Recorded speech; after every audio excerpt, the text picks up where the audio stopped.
The Appalachian Mountains form an ancient ocean of deep valleys and dense forests across the eastern United States. There are vast pockets out here where human beings haven't set foot in decades. It is a place where absolute, total isolation still exists. In the fall of 2021, a 28-year-old graphic designer named Chris decided he needed exactly that. He was exhausted by the relentless noise and suffocating density of his life in Chicago. So, when he inherited a small, rustic cabin deep in the mountains of West Virginia, he packed up his life and moved. The property was miles from the nearest paved road. No cell service, no neighbors. He was surrounded by a claustrophobic wall of towering pine trees in every direction. For the first few weeks, it was perfectly quiet. His only company was the wind. Eventually, he noticed his heavy outdoor garbage cans were consistently knocked over in the middle of the night. Chris assumed local black bears or raccoons were scavenging for food. To find out exactly what was roaming his property, he mapped out a surveillance grid. As you can see in the schematic, he strapped 5 high-end infrared trail cameras to the trees, forming a tight circular perimeter around his cabin, facing outward into the dark. Whenever something walked past their invisible motion sensors, they snapped a burst of photos without making a sound. Setting up this boundary gave him peace of mind. By establishing an invisible perimeter, Chris felt he had tamed the woods around him, turning an uncontrollable wilderness into a safe, monitored enclosure.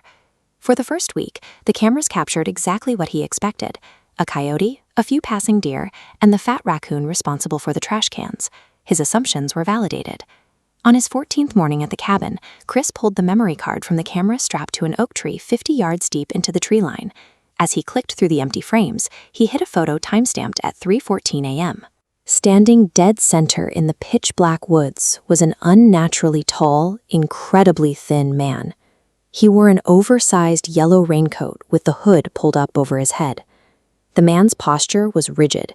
He stood perfectly still, staring directly into the lens of a completely camouflaged, invisible camera hidden in the dark. Chris desperately tried to rationalize the image. He told himself it was a lost hunter or a wandering drifter who happened to glance in the right direction. He locked his doors, double-checked the windows, and slept with a baseball bat by his bed. 2 days later, Chris checked the camera strapped to a porch pillar closest to the house. The man in the yellow raincoat was back. He had stepped out of the tree line and stood at the very edge of the dirt driveway. When Chris zoomed in on the figure's hands, he noticed the man was holding a vintage, rectangular Polaroid camera. The lens of that Polaroid was pointed directly at Chris's bedroom window. The intruder was mirroring Chris's own tactics. Panic set in. This wasn't a lost hiker. This was a stalker. Someone was actively watching him sleep. Panic finally set in. Chris dialed the local county sheriff, but the dispatcher calmly explained that due to his remote location, a deputy wouldn't arrive for at least an hour and a half. His instructions were to stay inside and keep the doors locked. Unwilling to wait until morning to see the photos, Chris spent the afternoon hardwiring the front porch camera to his cabin's Wi-Fi router. He fed the live video directly to his laptop screen in the living room by 10 o'clock that night. A massive Appalachian thunderstorm completely swallowed the valley. Heavy rain lashed against the windows, and the howling wind masked any sounds coming from outside. Exhausted, Chris dozed off obstunsa. At 1:30 in the morning, he snapped awake to the sound of a deliberate, heavy footstep on the wooden planks of his front porch. He instantly looked at his laptop. The live camera feed was completely empty. Relieved, he stood up to get a glass of water from the kitchen. As he paused in the dark hallway, he heard the distinct, loud creak of the third floorboard coming directly from inside the cabin. A motion detection alert chimed on his laptop. Earlier that day, Chris had brought one of the other cameras inside for testing. He left it sitting on the hallway bookshelf and completely forgot to turn it off. He silently clicked the notification. Standing in the middle of his narrow hallway, dripping wet, was the man in the yellow raincoat. He stared intensely at the closed bathroom door right next to where Chris was standing.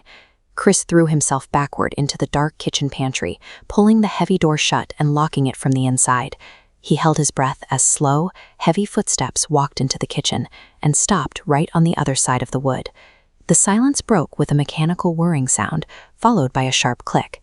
It was the sound of a Polaroid printing. A second later, a small, square piece of paper was slowly pushed under the crack of the pantry door.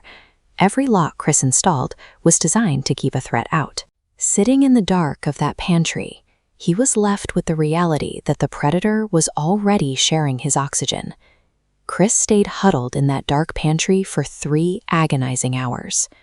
When the sun came up, the sheriff's deputies arrived and cleared the empty cabin. They found muddy boot prints tracking through the house and a back window lock picked with surgical precision. The most terrifying piece of evidence remained undisturbed on the pantry floor: a single printed photograph. When the police finally turned on the lights, Chris looked at the picture. It was a flash-lit, high-angle photo of Chris, fast asleep in his own bed, completely defenseless. When Chris looked closer at the clothes he was wearing in the picture, his stomach dropped. The photo was taken almost a week earlier. The stalker was standing over Chris's bed for days before the trail cameras ever caught him. The man was never found. Chris sold the cabin to a logging company and moved back to a cramped, noisy apartment in Chicago.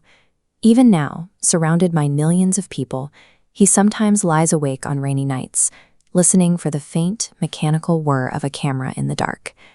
If you live alone, check your locks tonight. The danger isn't being alone in the dark. It's the realization that you are never alone to begin with.